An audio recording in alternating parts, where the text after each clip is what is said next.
Hey everyone, welcome back to Make It Happen Mondays, where we talk about sales, business, entrepreneurship, personal growth, mental health, and everything in between with guests who I truly respect and I think make a positive impact on the world around us. Now, this is a very special week since I'm going to be attending and speaking at Hubspot's Inbound conference in Boston all week.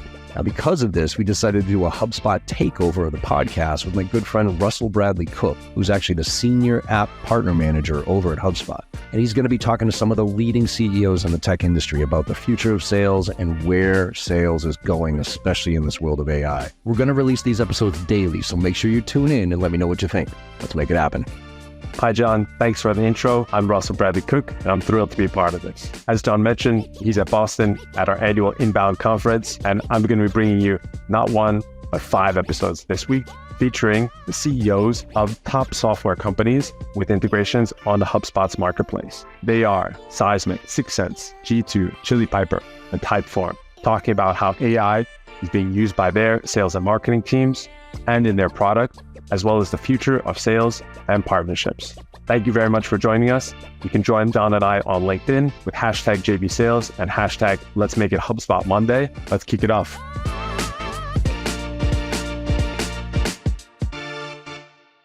Doug, welcome to the Make It Happen podcast with John Barrows. I'm Russell Bradley Cook, HubSpot Senior App Partner Manager. It's my pleasure to welcome you as CEO of Seismic to the podcast. Welcome. Thank you. Excited to be back. Thank you. My colleague, Kelly Sarabin, who's in charge of partner enablement here, will laugh because almost all of my partner problems, I think, would be solved with better enablement. So delighted to have you here to share and interesting to see Seismic as the bridge between sales and marketing. Yeah, I'm excited to be here, and we can definitely talk about that. So as an intro, I would love to hear a little bit about your personal journey, but also kind of high-level view on Seismic, fundraising, team size, sales, marketing split, how you guys are set up. Sure, happy to do it. So I'm an engineer by training, ended up in business school a while back, did a couple of startups, caught the bug at a fairly early age. Coming out of the .com vintage. I'll hate to date myself that much, but it's true. Can't deny it. Ended up starting Seismic because we saw an opportunity in the marketplace to create a solution that was going to help marketers and sellers work together more efficiently, more effectively. We had a deep knowledge of content management and sort of the problems associated with content and personalization of content, distribution of content. It was also a time when, really the first true built from the ground up cloud platforms that were built on public clouds were being created. So enables you to go faster, build more product at more attractive economics. And we just saw a real opportunity in the market. We felt, having been a part of a number of startups, the struggle that happens between sales and marketing and how difficult it is to ramp up when you're trying to grow really fast, add new sellers. How do you get them effective as fast as possible? And so that was really that was really where the idea for the company came. We got going on our own. We had big plans that we were going to go, without any outside investment. So we started down that road. We went fairly far, and then realized at one point, hey, we've got great customers. We've got, I think, a really great product. This is a big opportunity, probably bigger than we originally even imagined. And no one knows who we are because we didn't have any real marketing efforts. We had a very small sales team, and we're going to get passed by if we don't start investing a little bit more in our own presence. And so we started raising capital. Was very fortunate in the investors that we've been able to add to our team over the years, built a great board.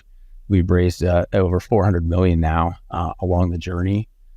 Teams up to about 1,500 people scattered all across the globe. And excited for how far this market has matured and how far it's come, and even more so where it's going.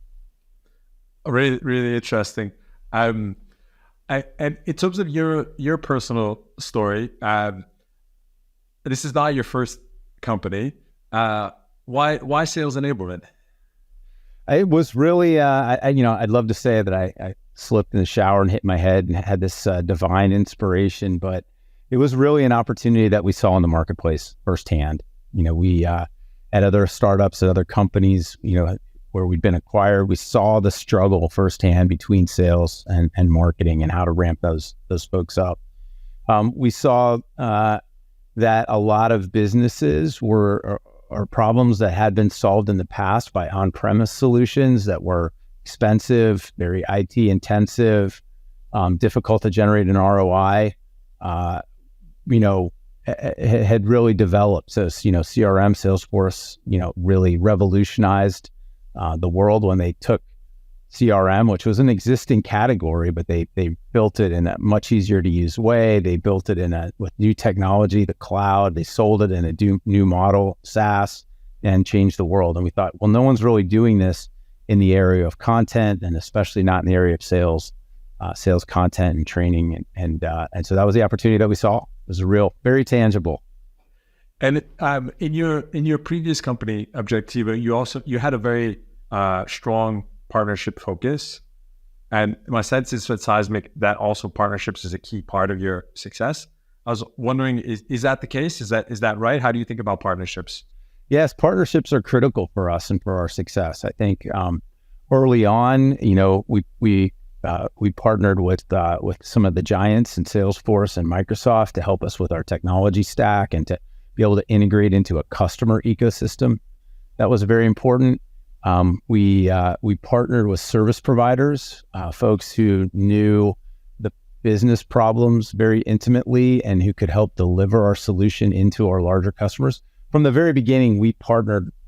We focused on selling to large enterprises, and we focused on selling to big tech companies, and we sold a lot to large banks and financial institutions. And as a small startup company, it's really not practical to go in there. You don't have the credibility to go in and sell to those organizations without having a partner there that knows how to navigate, that can deliver on the services and the implementation that's needed, the change management that's needed by these large organizations.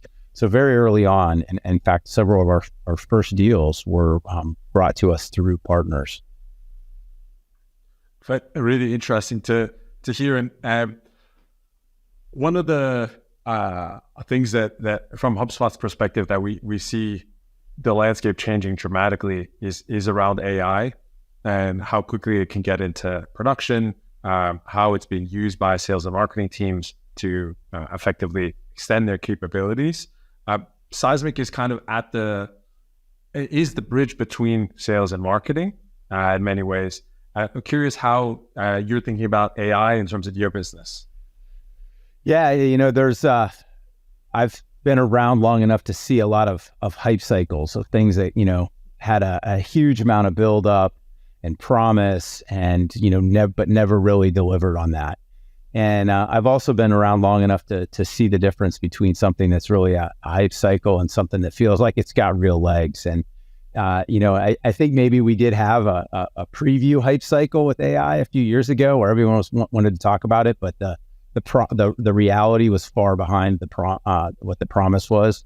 It sure feels different this time. And we're seeing it not just within our own field of enablement, but also obviously outside. And it has affected how we work internally. It's making our developers more efficient. It's making our marketers and our sellers more efficient, more effective.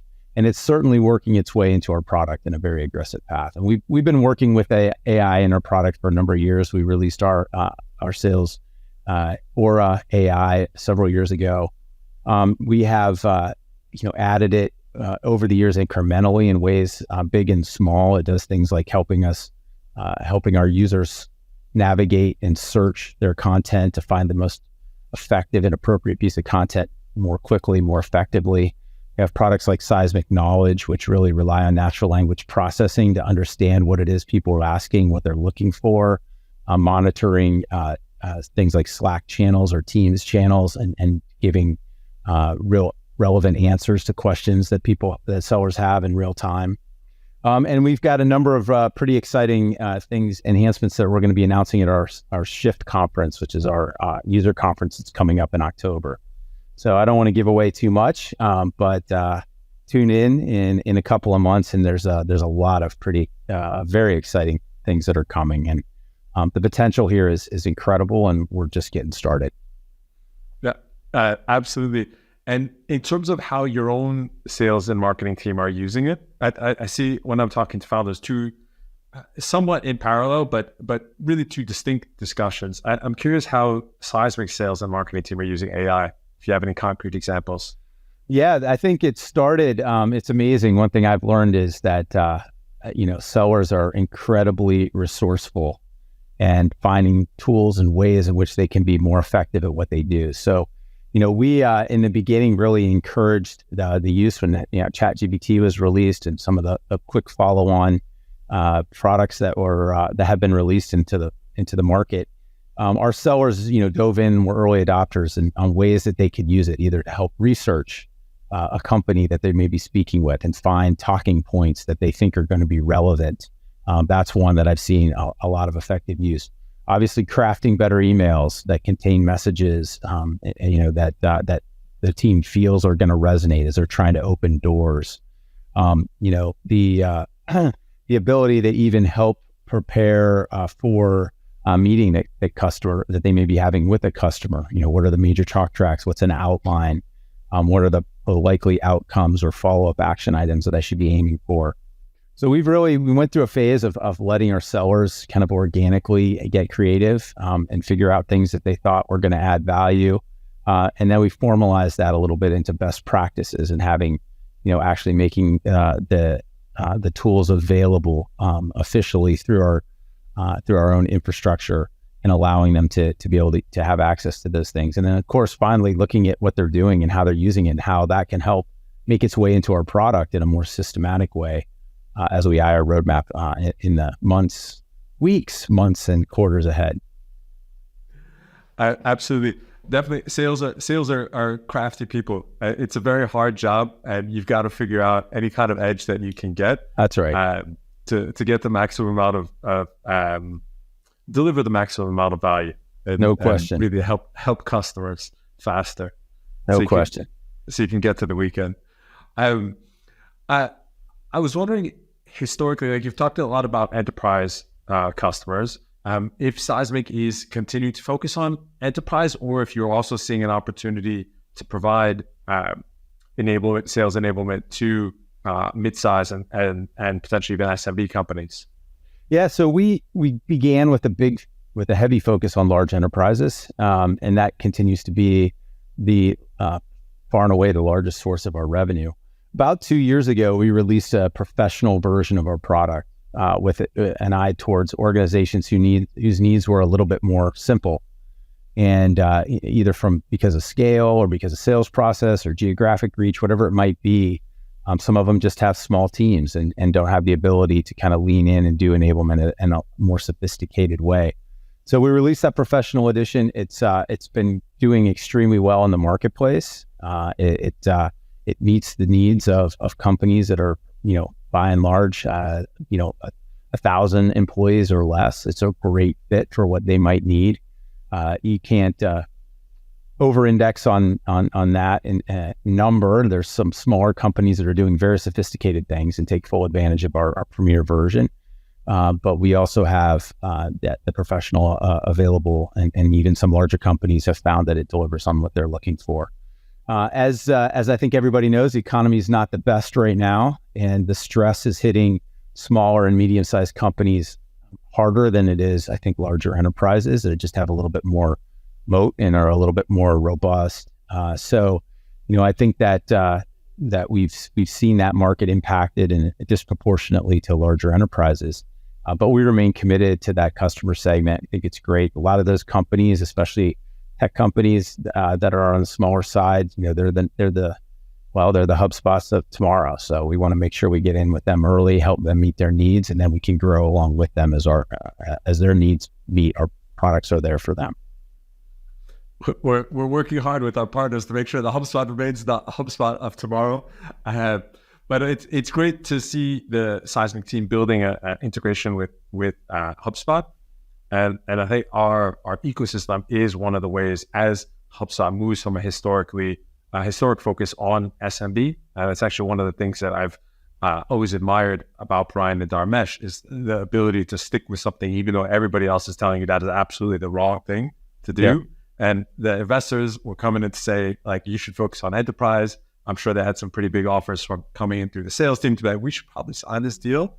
But as we get into 2023, HubSpot has a big focus on CRM, really taking advantage of some of the capabilities that we built from the marketing side and putting that into sellers' hands. That kind of automation is very powerful. And then adding on the AI.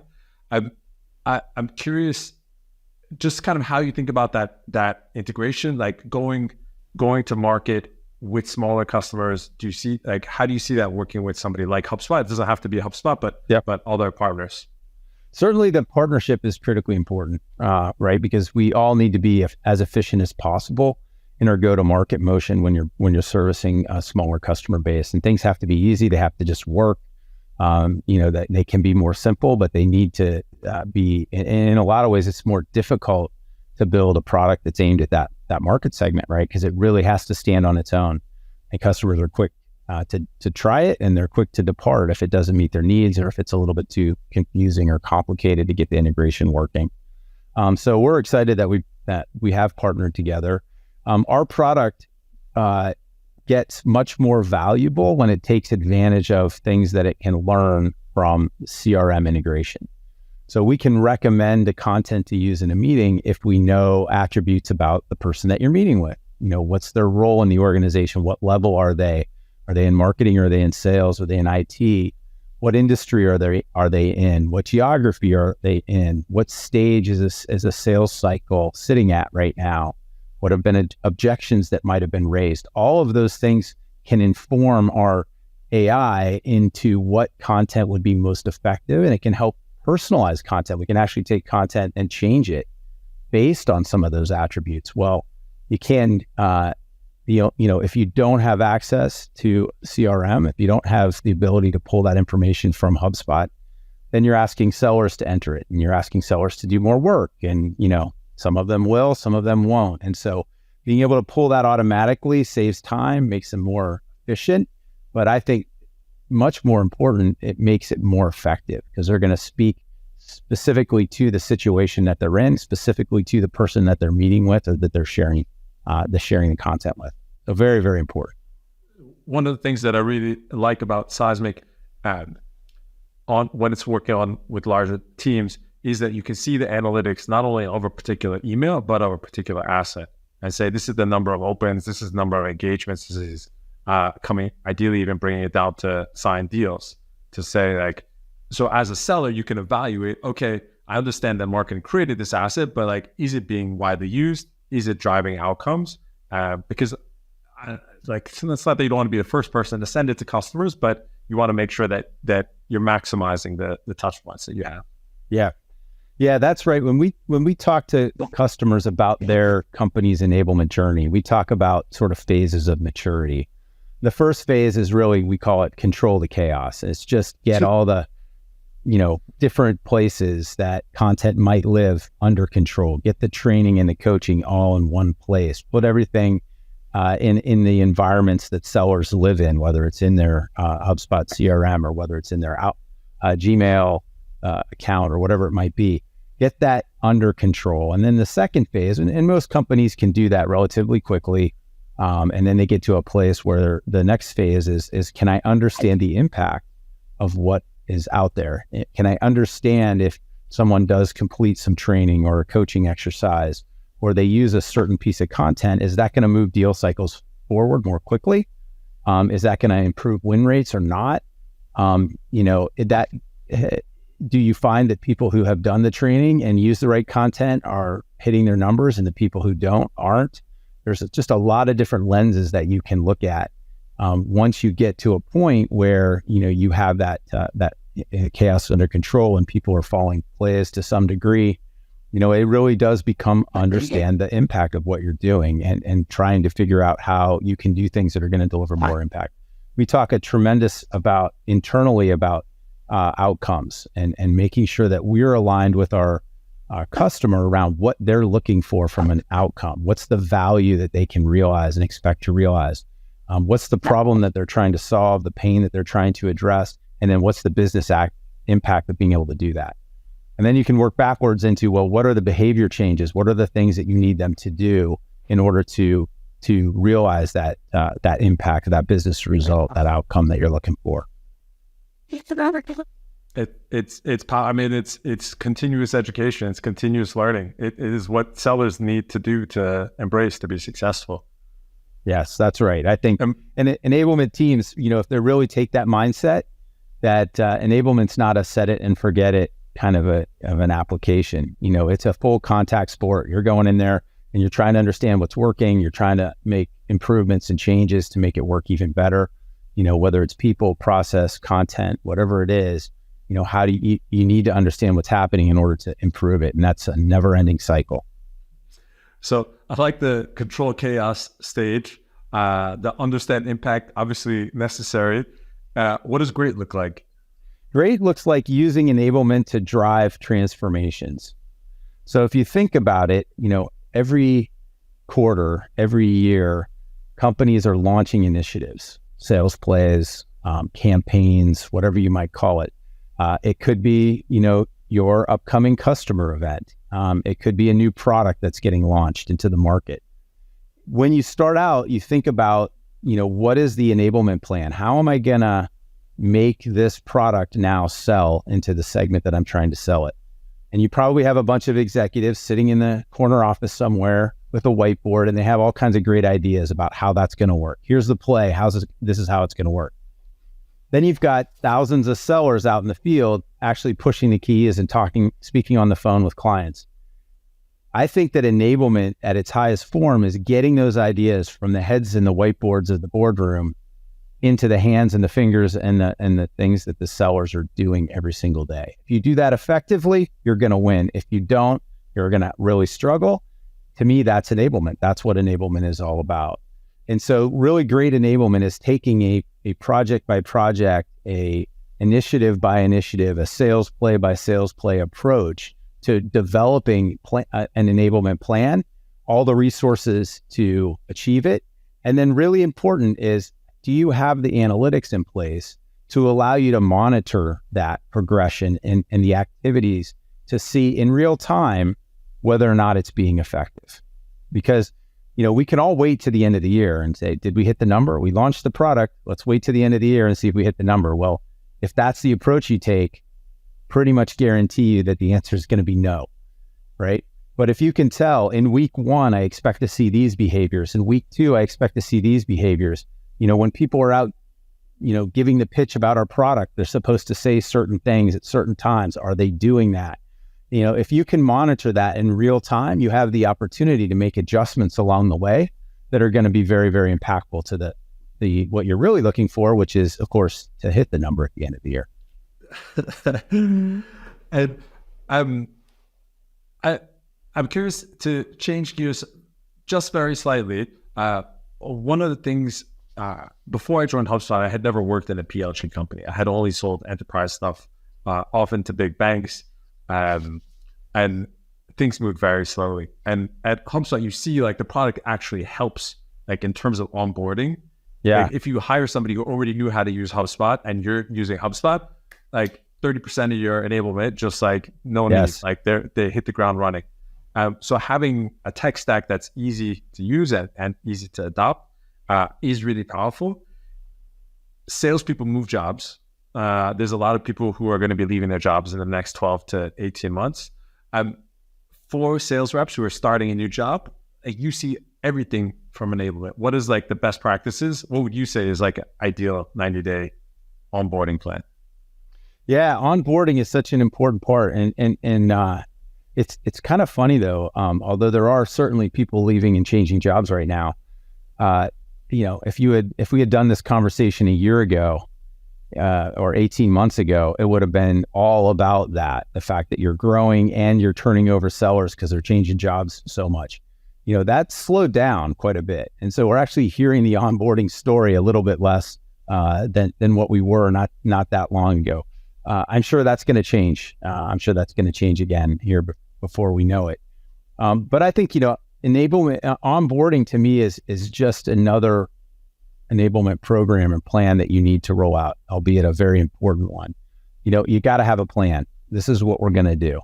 These are the must knows. These are the coaching sessions that we want people to participate in, based on who you are, what role, what part of the organization, what geo, what products you might be focused on or selling. Do you have the product knowledge that's necessary? How can you test that incrementally along the way? And by the way, it's not just by answering a bunch of true, false questions, but it's by actually practicing and having AI tell you if you're doing it right or not. Probably not a surprise, but people that use AI to train and practice do better than people who don't because they're practicing. They get real feedback and they're like, ooh, I'm not going to submit that to my boss. That was terrible.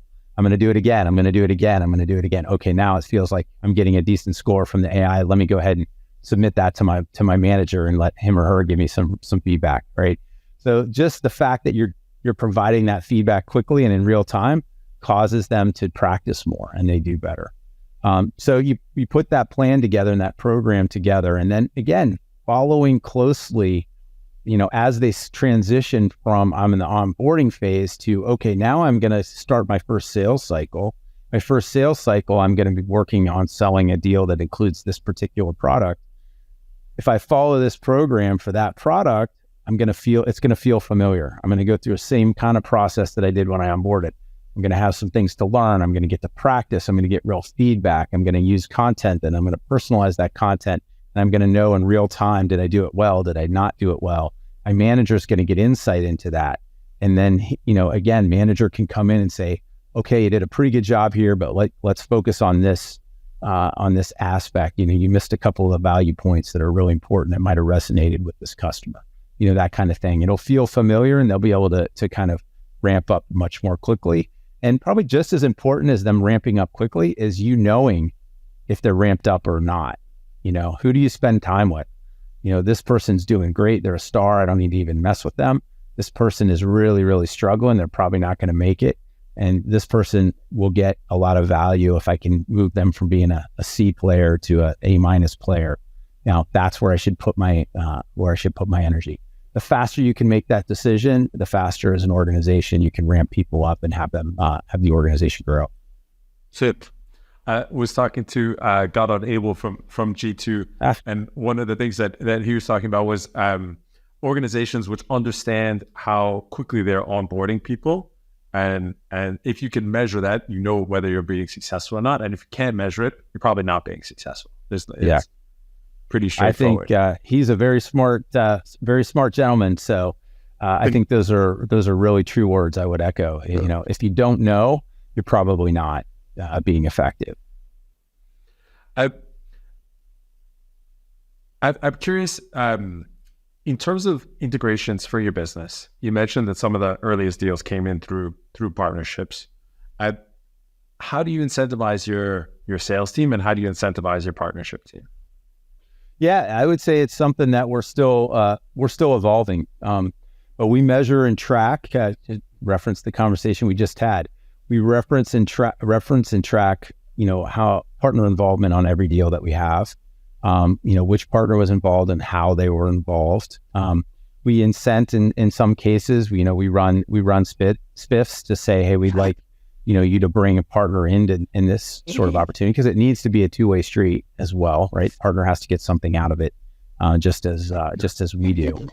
We very, actively manage our key partners, meaning that we meet with them on a weekly or bi-weekly basis to review pipeline and progress and to look for opportunities. And really try to reward both sides for building pipeline and as well as closing deals. And does your partnership team sit in the sales team or as part of the revenue team, or do they sit somewhere else? Yes, our partner team sits within our sales organization, within our go-to-market organization. They're tightly integrated. Every time we do QBRs, every time we're doing key strategic account reviews, partner team is there. Obviously, if that customer and partner happen to be one and the same, even more so. But all of those meetings, all the strategy sessions that we do, all the plans that we create, we have partner targets for partner generated pipeline, partner influence pipeline, all of those things. So does one of my heretical ideas, which would get me kicked out of most board meetings, is that I actually think that partnership source leads is a terrible metric, because it ultimately discounts a lot of the value that partnerships add in terms of retention, in terms of value for customer, in terms of easy adoption, and making sure that people are on that successful runway rather than just on their way to churn, but just silent churn. Talk a little bit more about how you incentivize your partnership team. Yeah, I guess what I would say is I think it's a terrible standalone metric. Partner source leads, and I also think realistically, companies are in business to sell their own products, not yours, right? And we're not in business to sell someone else's product. That's just not the way it works. So, partner source leads, I definitely understand what you're saying in terms of it being a standalone metric. It's probably not the best, or it needs the others around it. We do track things like, for example, the retention rate within customers who have installed the integration between us and one of our partners, and almost without exception, we see that retention rate significantly above what we would see across just the core customer base, or the customer who hasn't taken the time to do any of those integrations. And the more the integrations you can have, the better the ecosystem partners work together and add value and make sellers' lives better, or the administrators' lives better, the more that effect is going to amplify. So yeah, that's a key one that we keep an eye on.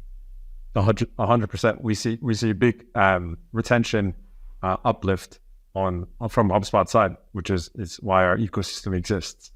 And we think that it adds a lot of value for customers to have all that data plugging together. Do you also see it on deal size? Do you also on like the deal cycle speed, deal velocity? Yes, we do. When I would say on the deal size for sure. When we're in there together with a partner, it's typically because it's part of a larger initiative.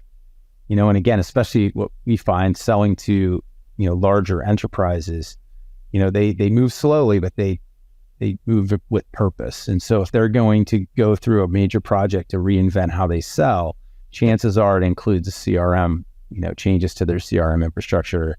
It includes changes to some of their other periphery tools and accessories. And they're really trying to look holistically at a sales process. And that includes more than one product. They also very often have a system integrator who's in there, who's going to kind of steer the entire project. And those projects typically have bigger budgets. They're more concerned about the result than they are about the fact that, this tool costs this or that, vis-a-vis its list price. Not to say that things don't feel the financial pressure, but you're more likely to see a commitment towards the right answer when they're looking at the picture holistically, and that usually involves a lot of integration work. Yep. Yeah. Well, it's I don't know if I should say this public on the podcast. I love our HubSpot agency partners who are selling HubSpot and also integrating and implementing it. In some cases, I think that integrators are incentivized to have products which are poorly integrated, that have poor product integrations, and because for that it's just more work. And so they would rather do it 100 times because that product is poorly integrated, rather than have a really good product integration. And so I'm working hard to align with the agency partners and to help them be successful, but also to help them be successful to say like, hey, this stuff should be fixed once at the core, rather than to have busy work, which ultimately is not going to add a huge amount of value to the customer. Right. Yeah. Similar to what I said earlier, different technology providers are focused on selling their product. We're going to sell our product. You're going to sell your product. That's the most important thing for us. The system integrators and the large scale partners, they make money off services. There's no doubt about that. But I think the good ones, the ones that have been most successful, understand that if they don't deliver value, if the customer ultimately isn't happy with the solution, then they're not going to get invited back to the next project, right? So they have the best interest of their customer in mind, 100%. And the best interest of the customer is going to be repeatable, scalable, supported integrations that happen between the partners, right? The one-off integrations that are done, if they're significant, those things are going to be expensive to maintain. They're going to break when APIs break, all that sort of stuff. And no really solid system integrator is going to want that or expect that that's the way things are going to work. So there's plenty of other work to do, integrating workflows and building, maintaining a vision for where the change management needs to go. That I think that system integrators have plenty to do. But I think you're right. You're right about what you said. I haven't figured it out. They don't necessarily want to hear what I've got to say or what I'm selling. That's right. I won't tell anyone. Where I've focused is really on like the first 3 months and say, because I do think, as it's coming from the enterprise side of the world, like things are slow and clunky and like it is what it is, like those sells everything else, that people are used to consumer technology being so good and so slick that when they come to the enterprise side, they're looking at it, they're like, what is going on here? Like, this makes no sense at all. And so if we can focus on that time to value, I think that's where a lot of enterprise companies can really focus, and hopefully we can pull some of those systems integrators into that time to value framework. Yep. Makes sense. How do you enable your partners? How do we enable our partners? Well, we have a formal partner program that we've invested quite a bit in. I think it's, 10 plus people. We try to develop programs specific to the type of partner, large strategics, smaller ISVs, integration partners across different geographies. We try to, we have limited resources, so we do our best to prioritize within those customers and or within that list and pick the ones, the partners, and really double down on the ones that we feel like are going to have the most impact for us. Increasingly, we've been developing a more and more robust ecosystem. So we have an exchange now, which includes a lot of APIs and SDK that partners can use to build their own integration into Seismic. When you're a small company getting started, you're the one that has to build all the integration. So we would do that. As we've gotten larger, we've been able to build, and support a more robust infrastructure that makes it easy for our partners, either services companies or ISVs, to build the integration themselves. And then we're constantly looking to improve that and add new design patterns and integration patterns that support more and more those customers. We also on the go-to-market side have tried to programatize as much as possible about how we're working with our partners. So, the motions that I talked about earlier, the pipeline reviews and customer mapping and all those kinds of exercises, we've tried to programatize as much as we can so that it becomes repeatable and scalable as we add more partners over time. And of course, we use a lot of our own enablement technology to make it more efficient. I was teeing you up. For this one. I almost missed out softball. So thanks for giving me a chance. It's Hubspot uses Seismic for our partner enablement, and I think one of the things, to be quite frank, is we had a little bit of a chicken and egg problem. It's like the salespeople are not going there if there's not a lot of sales assets there, and we're going to ask partners knowing that the salespeople are not going there because there's nothing there. And so that's something that we've been focusing on and investing in heavily, and we've seen very good uptake from our sales team and kind of delight moments where they're just like, this is amazing. This is exactly what I needed. Thank you for this. And as you said, putting it in the context and place where they are used to finding their other assets has been very helpful for us. Excellent. Glad to hear that. I'm curious, Seismic sales team, where you guys are today. Like, obviously you are a very strong business, historically I would say more sales oriented. Like, where's your sales team? How are you structured today, and how would you see that changing in the next 18 months? Yeah, so our organization has continuously evolved over the last decade plus. As we scale, as we expand across the globe, as we have completed a couple of acquisitions over the years, as we built new products and increasingly gone to upsell, cross-sell motions as a larger and larger percentage of our growth and our bookings in a given quarter. All of those things have driven evolutionary change of our sales and go-to-market organizations.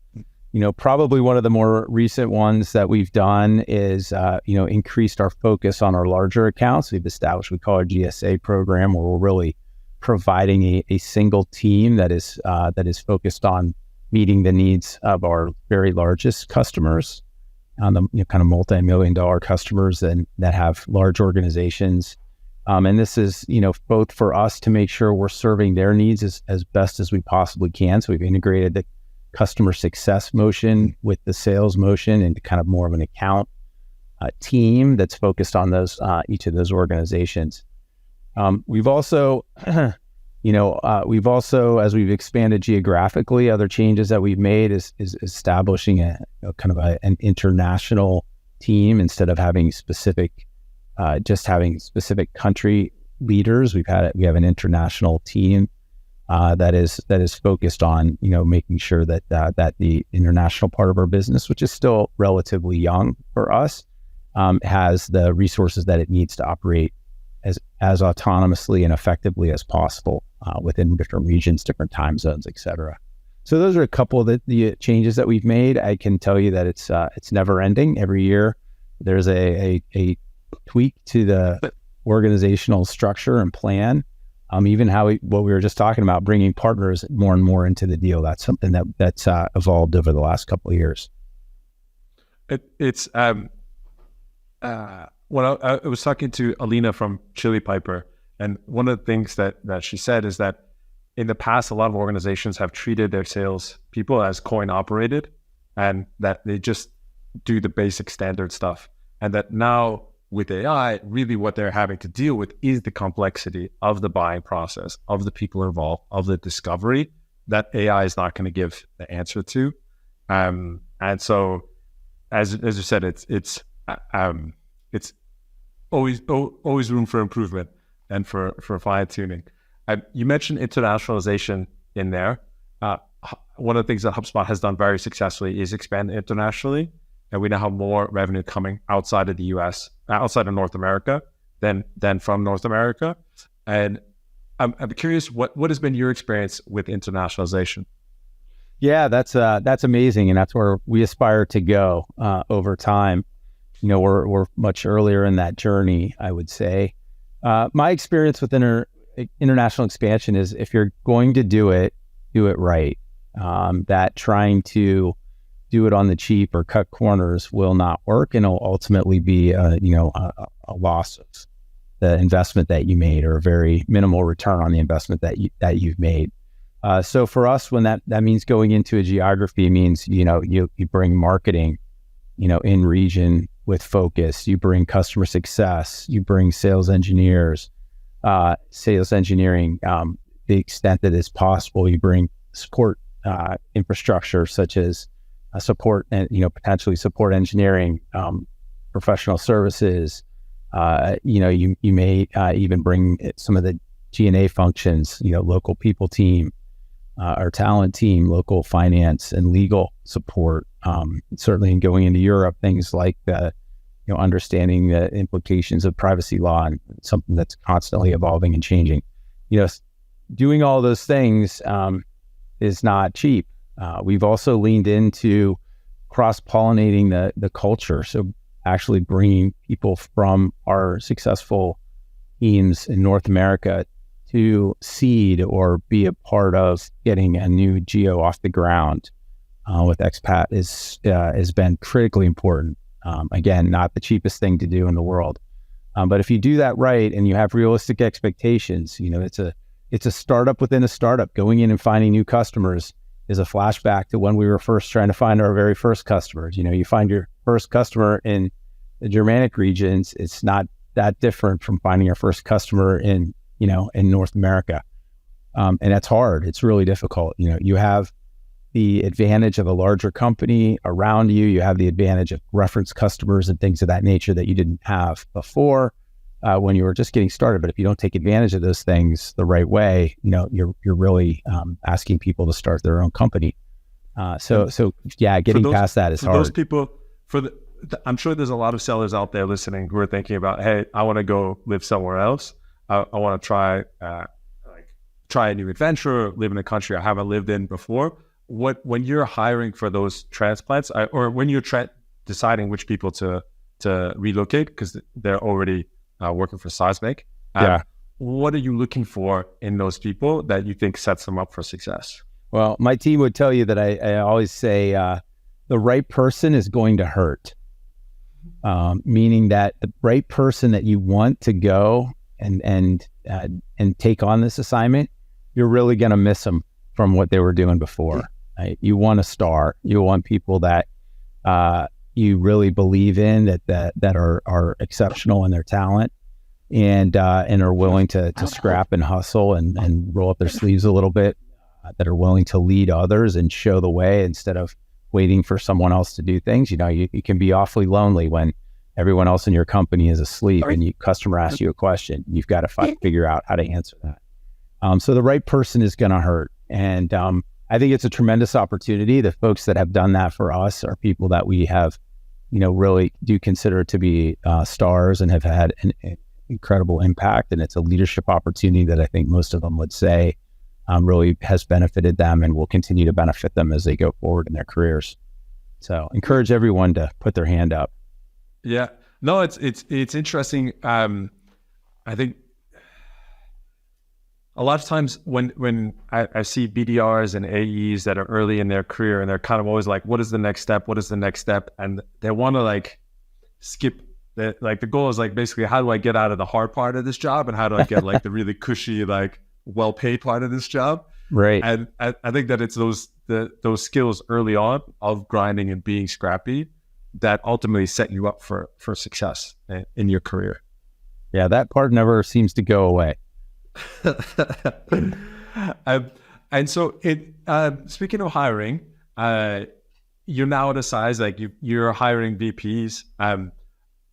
For AEs who are looking to who want to step up into that VP role, or looking at that maybe not next year, but in a few years, can you talk about hiring your first VP of sales, what that was like, and maybe some lessons, or if it worked out?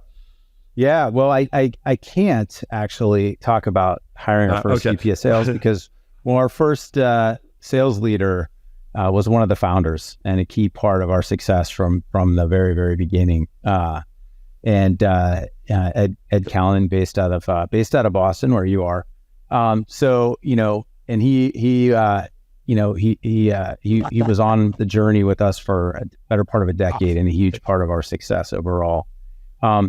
I can tell you that I found that hiring senior sales leaders is one of the most hardest, maybe the hardest hire that you have. And the reason I think is simple, that if you've been even moderately successful in your career as a seller, then certainly you know how to sell yourself.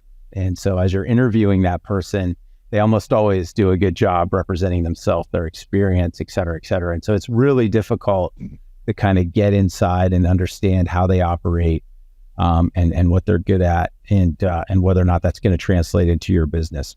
I personally leaned heavily on a bunch of folks in my network to help me with that, people that had a lot more experience than I do at leading large sales organizations, that had seen good and bad and could sniff through the difference. That was something that I cared, that I leaned on heavily as I went through the process of hiring senior sales leaders. I think also, learning to ask questions that help you understand whether the leader that you're talking to is a builder or an operator. And, both of those things are great. Both of those things are important. But at different stages in the company's development, you're really looking for someone who can build. Stepping into a process that's super well established and an infrastructure that's, very successful, and operating that business requires a certain set of skills. Being able to put that process together where none exists is another set of skills. And I think really understanding that. My tip to the entrepreneurs out there that are building their own sales teams, really ask questions and probe on how much they like the building part versus how much they need that kind of infrastructure around them in order to be successful. And is there advice for AEs who are at this stage? So they see like, this is where I want to go. They might think that the job is actually easier than it ends up being, but at least that's where they want to go. What would you like? Would be your advice for what they should be working on today? Yeah, I mean, selling a deal and managing a team of sellers are two different skills.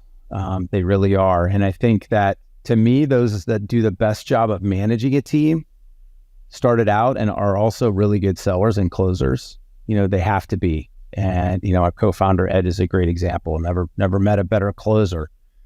Being able to close well is super important, and being able to actually do the job of selling. Learning how to manage a team is another skill. And if you go in thinking that, well, I was their best seller and so therefore I'm going to do great, you're very likely going to fail. So pay attention to what your manager does, what your boss does, what your president or CRO does.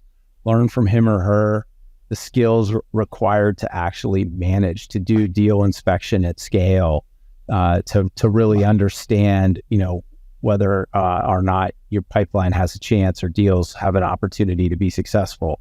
What the pipeline's going to be, how they're thinking about forecasting.